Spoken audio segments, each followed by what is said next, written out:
Hello guys, कैसे आप सभी लोग। उम्मीद करता हूँ कि आप सब लोग मस्त एवं स्वस्थ होंगे। तो काफी समय बाद हमारी एक नई वीडियो आ चुकी है। पर्सनल रीजन की वजह से हम वीडियो नहीं डाल पा रहे थे, तो अब रेगुलर वीडियो आने वाली है। तो बिना देरी किए हमारे चैनल को कर ले सब्सक्राइब एवं वीडियो को कर दे लाइक। आज हम बात करने वाले हैं कि हमें कौन सा एसी लेना चाहिए, इन्वर्टर एसी लेना चाहिए या नॉन इन्वर्टर एसी लेना चाहिए। सबसे पहली बात हम इसको समझ लेते हैं कि नॉन इन्वर्टर और इन्वर्टर एसी में क्या डिफरेंस है, ठीक है। और उसके बाद से हम डिसाइड करने का भी ऑप्शन बताएंगे। हमारे पास 4 पैरामीटर होते हैं जिनकी सहायता से हम ये डिसाइड कर सकते हैं कि हमारे को कौन सा एसी लेना चाहिए। तो डिफरेंस पहले समझ लेते हैं, इन्वर्टर एसी और नॉन इन्वर्टर एसी में क्या डिफरेंस है। तो बेसिकली ये चीज है कि जो अपना नॉन इन्वर्टर एसी है, ये नॉन इन्वर्टर एसी कुछ समय बाद इसका कंप्रेसर बंद हो जाता है, मतलब कूलिंग करना बंद कर देता है। जैसे कि टेम्परेचर आपका अचीव कर लिया, आपने 24 टेम्परेचर रखा हुआ है, तो 24 का टेम्परेचर अचीव करके कंप्रेसर बिल्कुल ही बंद हो जाता है। और इन्वर्टर एसी में यही चीज होता है कि आप 24 रख ले या 60 रख ले, आप जो भी टेम्परेचर आप रखेंगे वो अचीव करने के बाद उसकी कंप्रेसर बंद नहीं, स्लो हो जाएगी। तो चलिए बात करते हैं कि हमें कौन सा एसी लेना चाहिए और कौन सा नहीं। इन्वर्टर एसी लेना चाहिए या मतलब नॉन इन्वर्टर एसी लेना चाहिए। तो चलिए हम 4 पैरामीटर बताते हैं आपको और उसी के हिसाब से हम डिसाइड करेंगे कि हमें कौन सा एसी लेना चाहिए।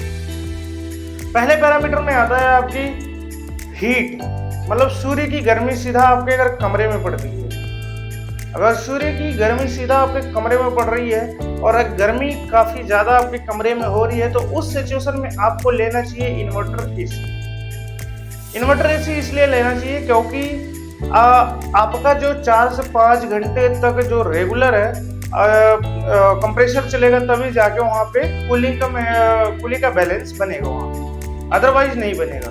तो 4 से 5 घंटे इन्वर्टर एसी का चलना और नॉन इन्वर्टर का 1 घंटा चलना एक बराबर ही हो जाता है, मतलब 1-1.5 घंटा जो भी चलना एक बराबर ही हो जाता है, बिजली बिल उतना ही खपत होता है। वहां पे आपको नॉन इन्वर्टर एसी ले लेना चाहिए।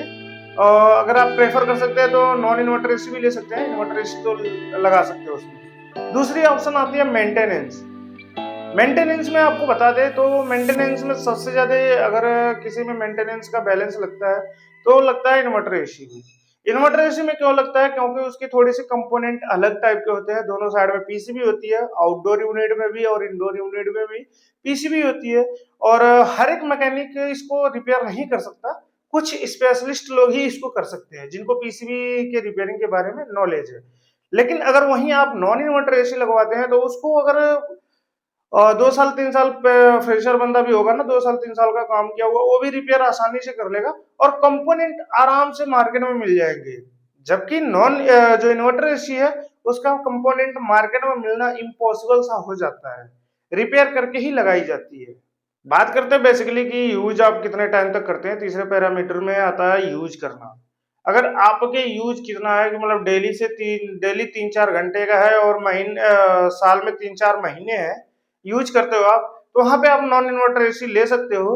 लेकिन अगर आप यूज कर रहे हो डेली के 7 से 8 घंटे और साल के अपना कर रहे हो आप 6-7 महीने यूज कर रहे हो, तो आपको वहां पे इन्वर्टर एसी लेना चाहिए। रीजन ये है कि वहां पे बिजली का बिल आपका उतना ही हो जाएगा। चौथा पैरामीटर अपना आता है कि अगर 6 महीने की आप दोनों एसियों के बिजली बिल का कंपैरिजन अगर करते हैं तो 2 से 3 हजार रुपए का फर्क मिलेगा आपको।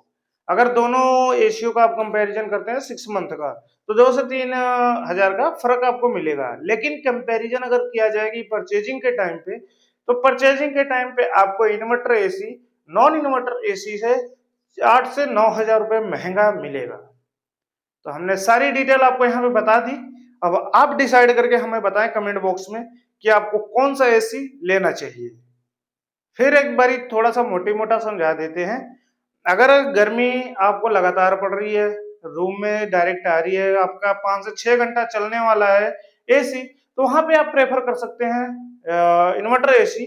अगर और दूसरी बात, आप 6 से 7 महीने यूज कर रहे हैं तो वहां पे भी आप यूज कर सकते हैं इन्वर्टर एसी। अगर 3-4 महीने यूज करते हैं और दिन में 3-4 घंटे यूज करते हैं तो वहां पे आप नॉन इन्वर्टर एसी ले सकते हैं।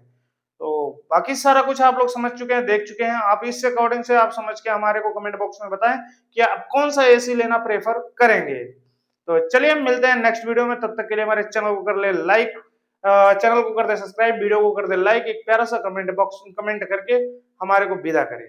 तो चले मिलते हैं नेक्स्ट वीडियो में। बहुत बहुत धन्यवाद।